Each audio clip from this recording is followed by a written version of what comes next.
Hello दोस्तों, स्वागत है आप सभी का आपके अपने YouTube channel study with Ravi में।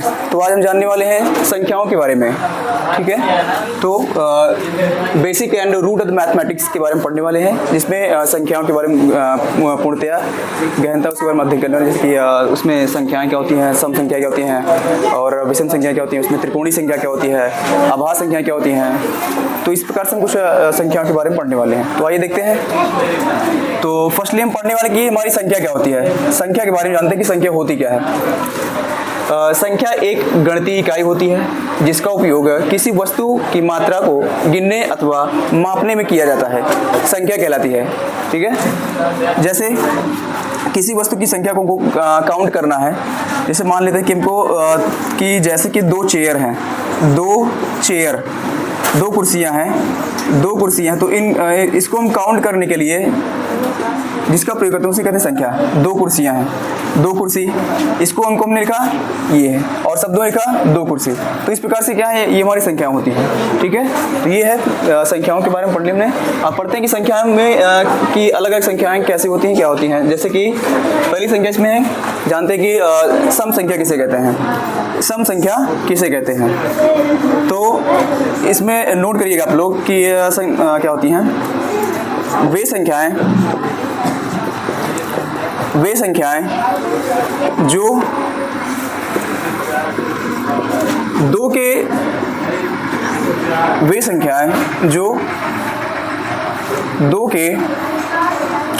गुणज में होती हैं। वे संख्याएं जो दो के गुणज में होती हैं, वे संख्याएं जो दो के गुणज में होती हैं उन्हें सम संख्या कहते हैं।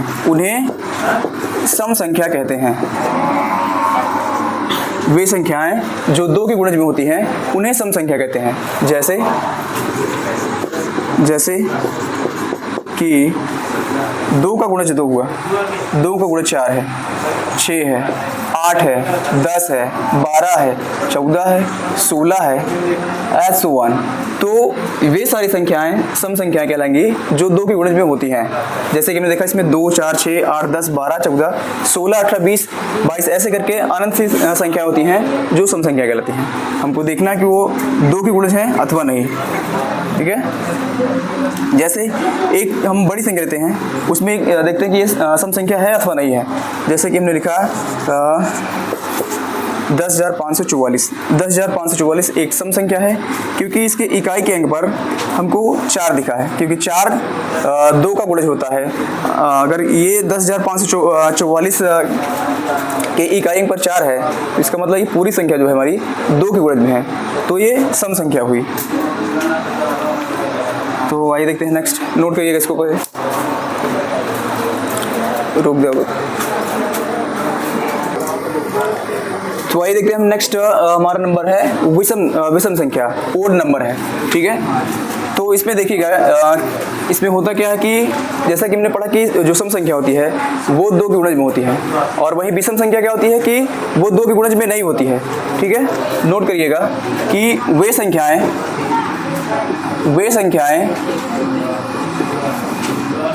संख्याएं जो दो के गुणज में ना हो, जो दो के गुणज में ना हो, जो दो के गुणज में ना हो, वे ना हो विषम संख्या कहलाती हैं। विषम संख्या कहलाती हैं। विषम संख्या कहलाती हैं। विषम संख्या कहलाती हैं, ठीक है। क्या पढ़ा हमने इसमें कि वे संख्याएं जो दो के गुणज में नहीं होती हैं, जो दो के गुणज में ना हो वे विषम संख्या कहलाती हैं। जैसे कि 1, 3, 5, 7, 9, 11, 13, 15, 17, इसके बाद 19, 21, 23, S1। इस प्रकार से हमारी संख्या क्या होती है, विषम संख्या होती हैं। क्योंकि ये सभी संख्याएं क्या होती हैं, 2 के गुणज में नहीं होती हैं। 1 2 गुणज में होता है, 3 2 के गुणज में नहीं होता है। गुणज का मतलब होता है कि उसके टेबल यानी कि पहाड़े में आना चाहिए। तो ये सारी की सारी संख्याएं 2 के पहाड़े में नहीं आती हैं, अतः ये हमारी सारी संख्याएं क्या होती हैं, विषम संख्या होती हैं। ठीक है, आइए नेक्स्ट संख्या देखते हैं हम। अभाज्य संख्या, प्राइम नंबर। अभाज्य संख्या जिसको इंग्लिश में कहते हैं prime number. Prime number, prime number, इसको हम इरेज कर रहे हैं।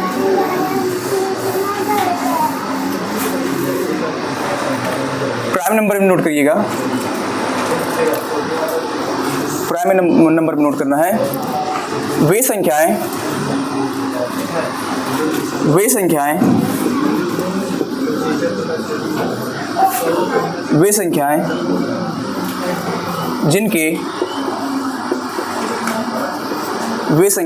जिनके केवल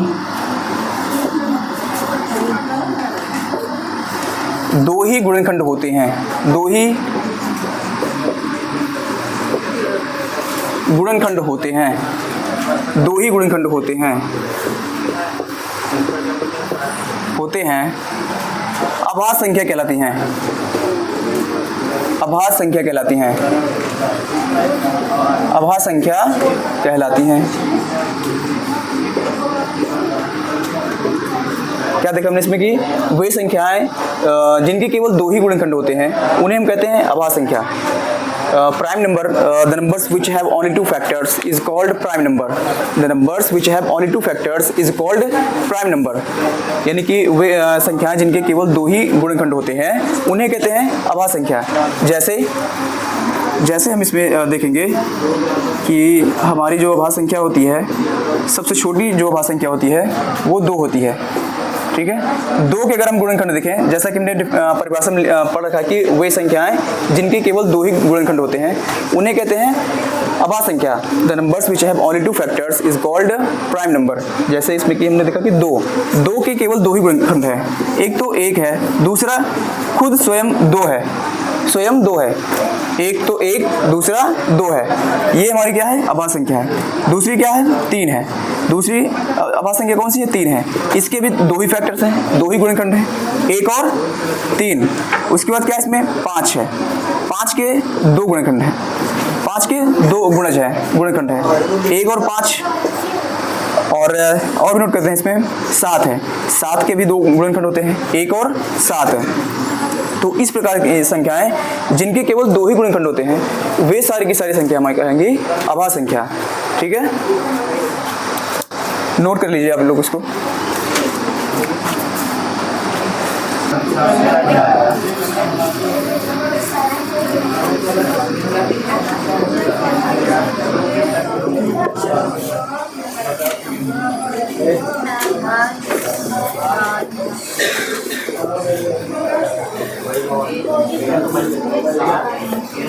चालू कर, चालू कर। हो गया। अरे यार,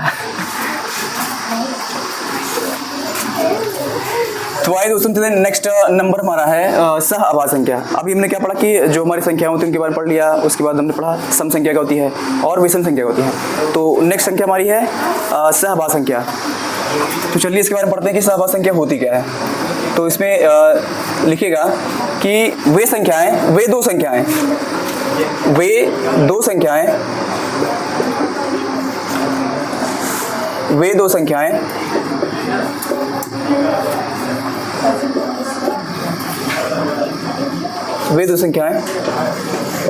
जिनका मासा, वे दो संख्याएं जिनका मासा का मतलब HCF, हाईएस्ट कॉमन फैक्टर। वे संख्याएं जिनका मासा यानी कि HCF एक होता है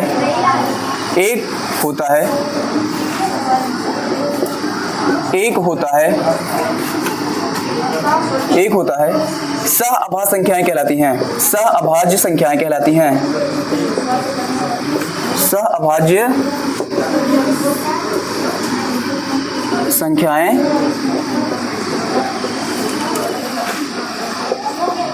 कहलाती हैं। क्या देखा हमने इसमें कि वे दो संख्याएं जिनका मासा यानी HCF एक होता है सह अभाज्य संख्या कहलाती हैं। ठीक है, जैसे कि 3 और 5 है। 3 और 5 ये दोनों संख्या आपस में सहअभाज्य संख्या होती हैं क्योंकि इनके बीच में जो मासा होता है वो एक होता है। 3 और 5 का मासा क्या होता है, सॉरी एक होता है। 3 और 5 के बीच में मासा क्या होता है उसका, एक होता है। तो 3 और 5 सहअभाज्य संख्याएं हैं।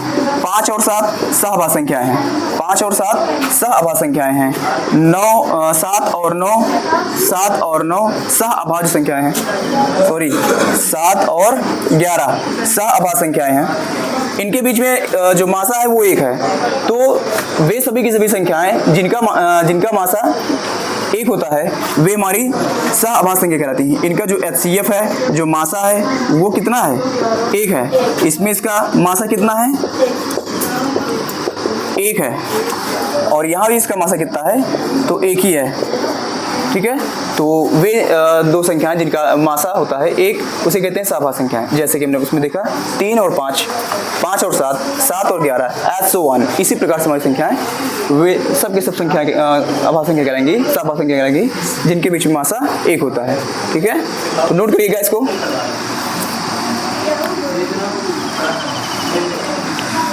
नोट कर लीजिए आप इसको।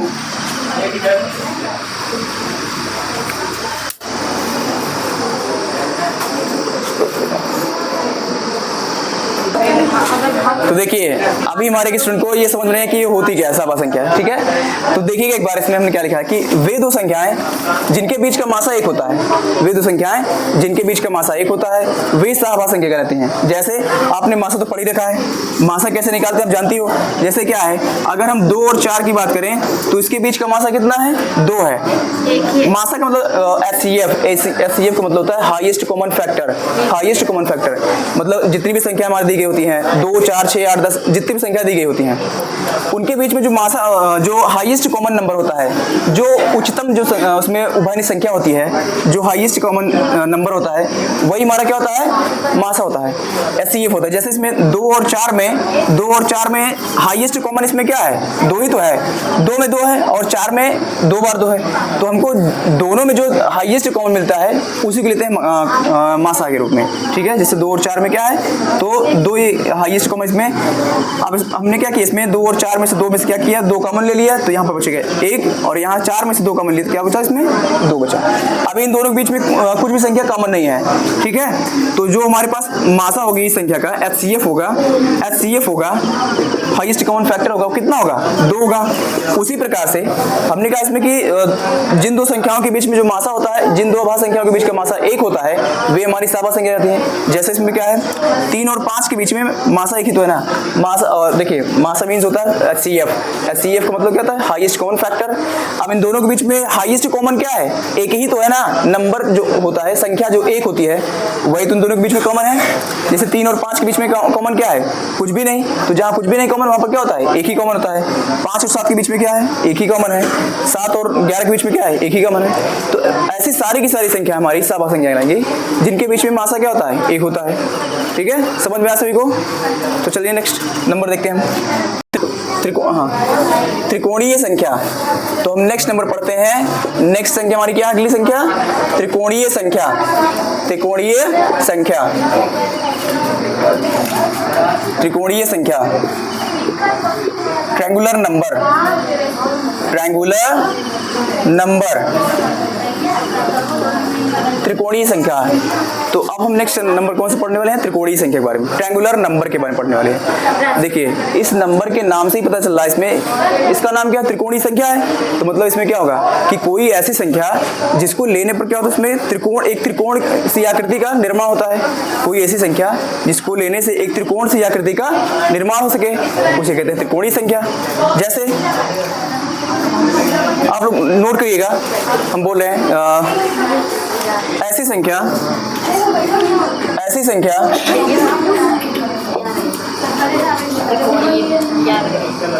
ऐसी संख्या, एक मिनट सोच देखिएगा, त्रिकोणीय संख्या में देख नोट करिएगा आप लोग कि ऐसी संख्या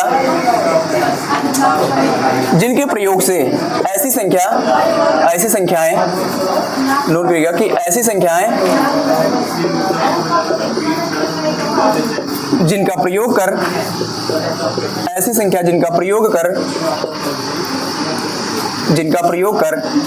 एक त्रिकोण सी आकृति का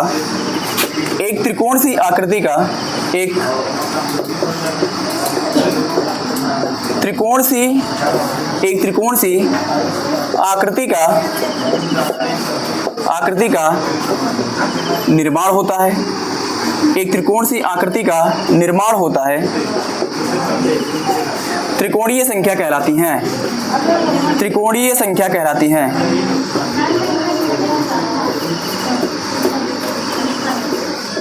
त्रिकोणीय संख्या कहलाती हैं।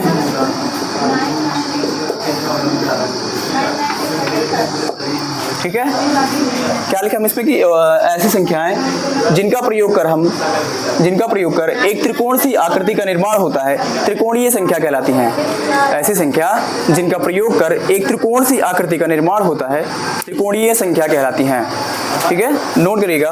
और हम देखेंगे इसमें कि जो हमारी त्रिकोणीय संख्या होती है वे कौन कौन सी संख्याएं हैं। जैसे कि इसमें जो फर्स्ट हमारी ट्रायंगुलर नंबर होती है, फर्स्ट ट्रायंगुलर नंबर पहली त्रिकोणीय संख्या क्या होती है, देखिए क्या कहते हैं, ट्रायंगुलर नंबर को हम टी से डिनोट करते हैं।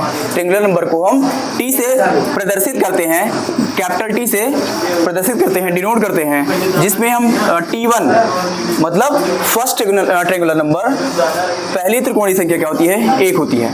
जैसे अगर इसे हम इसका निर्माण करते क्या होता है, इसमें एक डॉट से होती है। और इसमें एक महत्वपूर्ण बात यह है कि त्रिकोणीय संख्याओं को हम बिंदु के द्वारा दिखाते हैं। त्रिकोणीय संख्याओं कैसे दिखाते हैं, तो बिंदुओं के द्वारा दर्शाते हैं, डॉट के द्वारा इसको दर्शाते हैं। जैसे कि एक क्या है, सिंगल डॉट है। पहली त्रिकोणीय संख्या क्या होगा, एक सिंगल डॉट का निर्माण होगा इसमें। अगर हम दूसरी त्रिकोणीय संख्या की बात करें, इसमें दूसरी त्रिकोणीय संख्या की बात करें, इसमें क्या होता है, 3 होता है। जैसे अगर इसमें इसका हम क्या करते हैं, फॉर्मेशन का इसका निर्माण करके क्या होता है, एक डॉट ये और ये क्या हुआ, इसमें हमने कहा आपको कि त्रिकोणीय संख्या को हम क्या करते हैं, डिनोट करते हैं डॉट से, बिंदुओं से दिखाते हैं। अब क्या इसमें सेकेंड हमारी जो ट्रायंगुलर नंबर होती है वो 3 होती है। अब इसमें ये फर्स्ट डॉट, सेकेंड डॉट और ये थर्ड डॉट अगर इसको आपस में मैच कर दिया जाए, मिला दिया जाए, तो ये क्या होता है, एक त्रिकोण सी आकृति का निर्माण हो रहा है, एक त्रिकोण बन रहा है इसमें। अतः ये हमारी क्या है, त्रिकोणीय संख्या है। तो लिखिए आपको सेकेंड त्रिकोणीय नंबर जो होती है, हमारी सेकेंड ट्रायंगुलर नंबर जो होती है वो 3 होती है। ऐसे हो गया। अब उसके बाद एक हम आपको लिख दे रहे हैं इसमें कि जो 6 भी हमारी क्या होती है, त्रिकोणीय संख्या होती है। 6 भी क्या है, त्रिकोणीय संख्या होती है। जैसे अगर हम इसमें इस 6 अंक 6 का अगर अंक 6 हमारा त्रिकोणीय संख्या है, तो इसमें क्या होगा, इसमें भी क्या होगा, एक त्रिकोण सी आकृति निर्माण होगा। जैसे इसमें क्या है, 1 डॉट 2 डॉट 3 डॉट और इसके बाद इसमें है 2 डॉट 1 डॉट 2 डॉट और यहाँ पर एक डॉट लगा देंगे। क्या हुआ, 1 2 3 4 5 6 है। इसमें 6 डॉट्स हमारे आ गए, 6 बिंदु इसमें आ गए। अब यहाँ पे देखिए क्या इसमें एक त्रिकोण सी आकृति का निर्माण नहीं हो रहा है। देखिए आप इसमें एक त्रिकोण सी आकृति का निर्माण हुआ। तो ये सारी हमारी क्या होती हैं, त्रिकोणीय संख्या कहलाती हैं।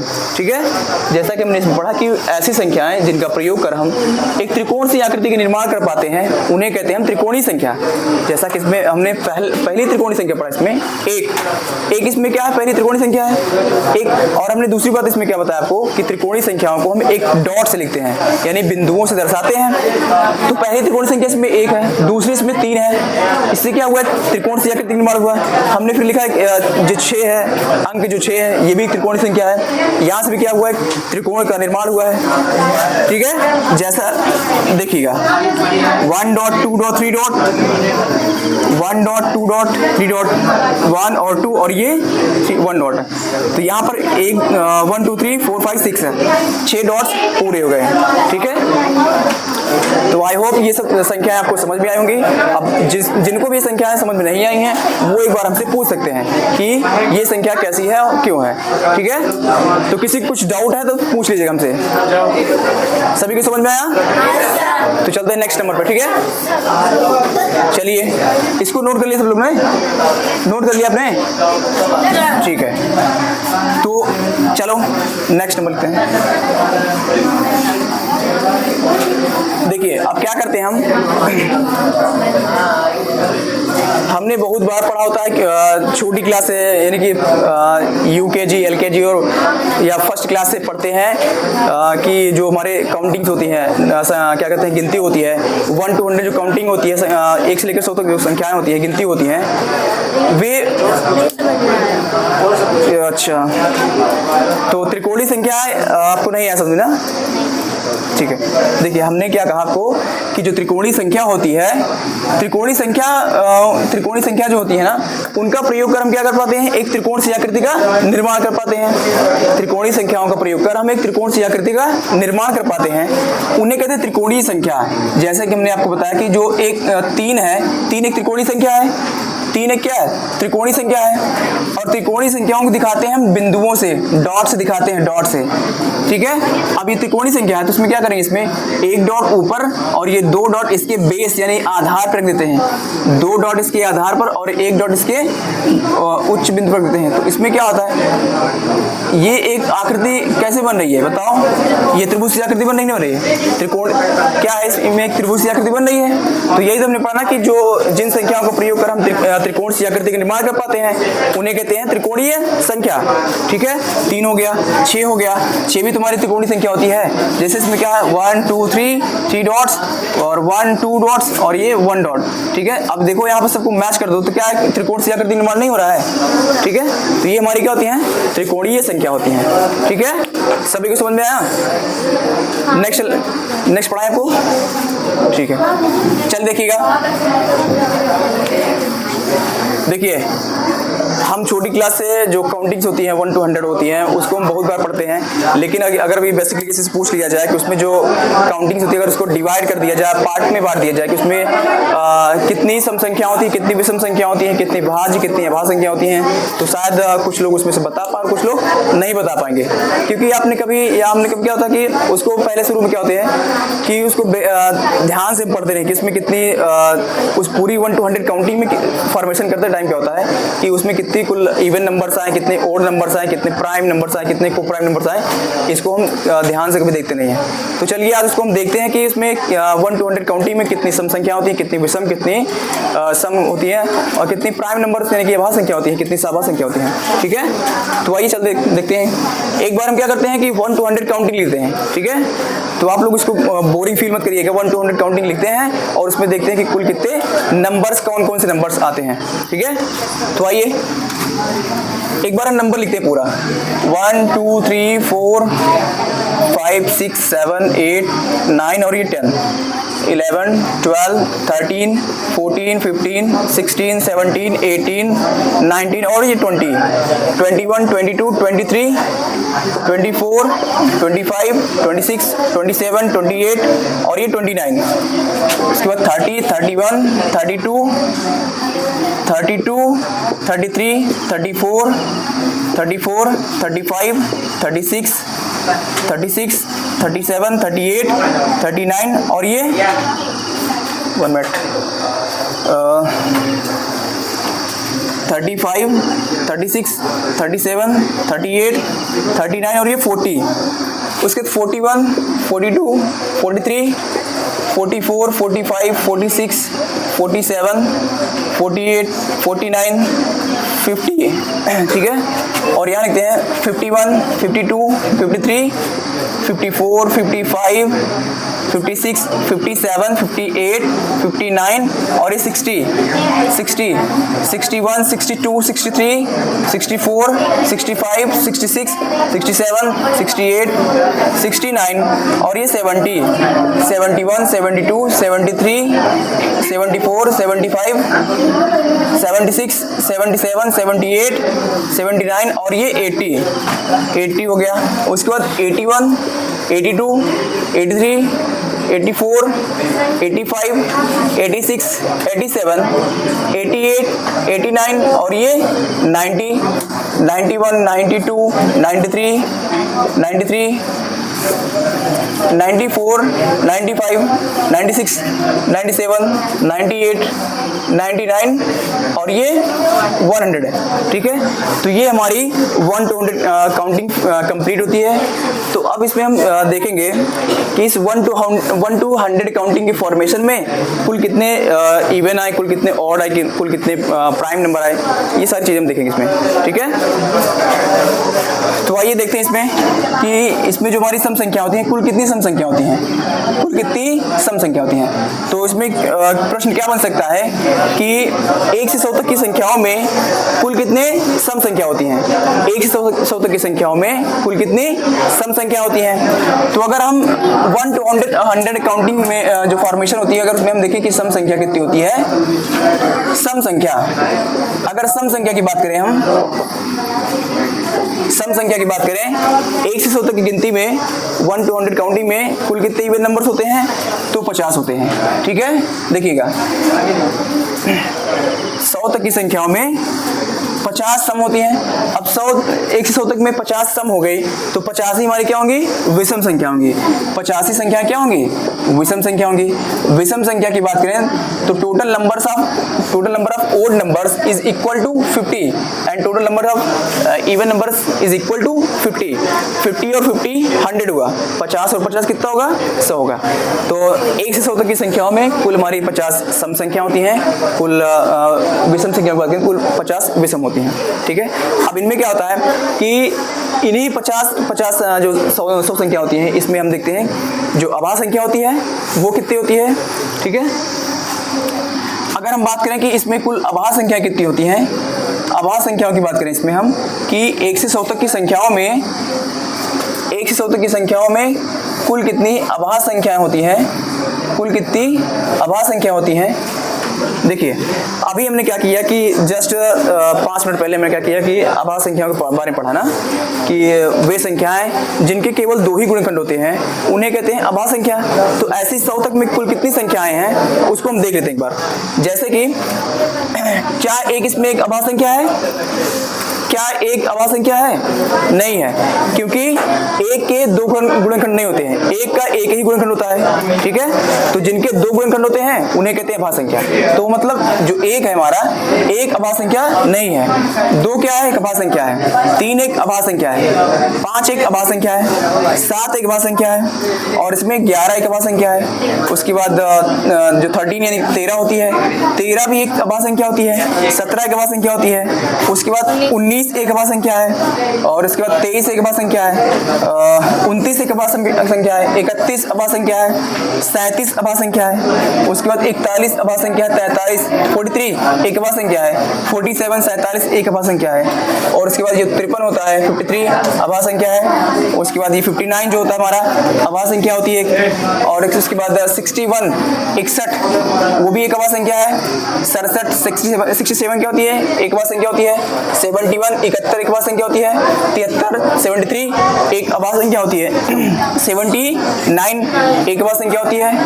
81 क्या, 81 अभाज्य संख्या है, भाज्य संख्या है, क्योंकि वो क्या होता है 3 और क्या होता है 9, 3 और 9 के क्या होता है फैक्टर उसका, उसकी गुणनखंड में आते हैं, उसी गुणा चाहिए। तो 83 हो गया, 83 एक अभाज्य संख्या है, 87 एक अभाज्य संख्या है। और इसके बाद 89 भी तो एक अभाज्य संख्या है ना, 89 भी एक अभाज्य संख्या है। क्या 91 भाज्य है, अभाज्य है, तो 91 क्या भाज्य संख्या है, क्योंकि ये 13 और 7 का मल्टीपल होती है। जो 91 संख्या होती है वो 13 और 7 की गुणज होती है, अतः 91 क्या है, एक भाज्य संख्या है। तो इसको छोड़ते हैं हम। 97 क्या है, अभाज्य संख्या होता है। ठीक है, तो अब हम इन्हें जो गोले वाले संख्याएं हैं इनको काउंट करते हैं और देखते हैं कि इनकी संख्या कितनी है। ठीक है, 1 2 3 4 5 6 7 8 9 10 11 12 13 14 15 16 17 18 19 20 21 और ये 24 57 57 एक क्या है, भाज्य संख्या है। 57 क्या है, भाज्य संख्या। क्यों? क्योंकि जो 57 होता है ना वो 3 और 19 का मल्टीपल होता है। 3 और 19 का मल्टीपल होता है। और मल्टीपल मतलब क्या होता है, सुनो जरा।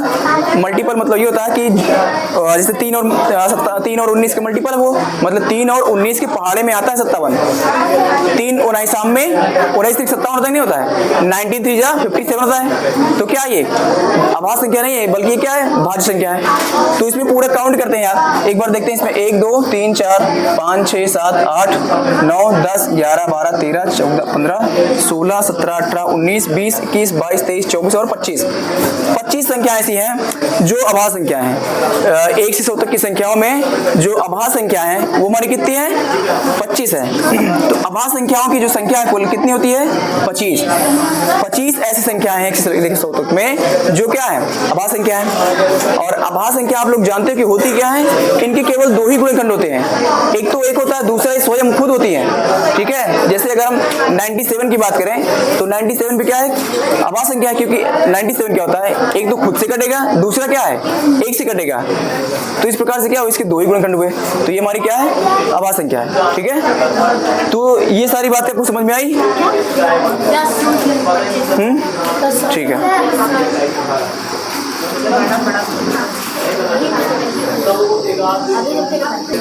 हेलो दोस्तों, जितना अभी तक हमने पढ़ा उसके बारे में 2 स्टूडेंट हमारे ऐसे हैं, इनसे पूछते हैं कि इनको समझ में आया नहीं आया। ठीक है, तो आइए बेटा आप ये बताइए कि जो ओड नंबर होता है क्या होता है, वो बताइए। Odd number is not divisible by 2। Odd number is not divisible by 2। Good, कि वे संख्या जो 2 के डिविजिबल नहीं होती है, 2 के मल्टीपल में नहीं होती, उसे कहते हैं odd number. And even number क्या होता है हमारा, even number is divisible by 2। Even number is divisible by 2। Very good, सही कह रहे हैं कि जो इवन नंबर होता है हमारा वो क्या होता है, 2 के मल्टीपल में होता है, वो 2 से डिविजिबल होता है। ठीक है, तो अभी हमारे भाई साहब ये क्या है, आयुष से पूछते हैं कि हमारे जो इवन नंबर्स होते हैं, सम संख्या होती है, कितनी होती है उसमें, 50 होती है। ओड नंबर कितने होते हैं इसमें, 50 होती है। और जो प्राइम नंबर होते हैं कितने होते हैं, 25। वेरी गुड बेटा, आप दोनों को समझ में आया अच्छे से ना। चलिए ठीक है, थैंक यू, अब जाओ अपनी सीट पर। ठीक है, तो इन विद्यार्थियों को अच्छे समझ में आ गया। अब आप बताइएगा कि आपको अच्छे से ये सारी बातें समझ में आई कि नहीं आई। तो अभी ये क्या होता है कि क्लास जो है अभी और इसमें पढ़ाएंगे भी हम आपको, तो ये क्लास वीडियो क्या हो रही है, लंबी हो रही है। तो आपको नेक्स्ट पार्ट में इसके जो चीज़ें बची, इन्फॉर्मेशनल चीज़ें बची हैं, उसको हम नेक्स्ट पार्ट में लेके आएंगे। और आप आप इस वीडियो को देखिएगा और इसमें कमेंट बताइए कि आप इसमें रुका यार। सो आई होप आप सबको ये सारी चीज़ें समझ में आएंगी। तो वीडियो को लाइक करिएगा और चैनल को सब्सक्राइब करिएगा। मिलते हैं नेक्स्ट टॉपिक और नेक्स्ट वीडियो में। Thank you.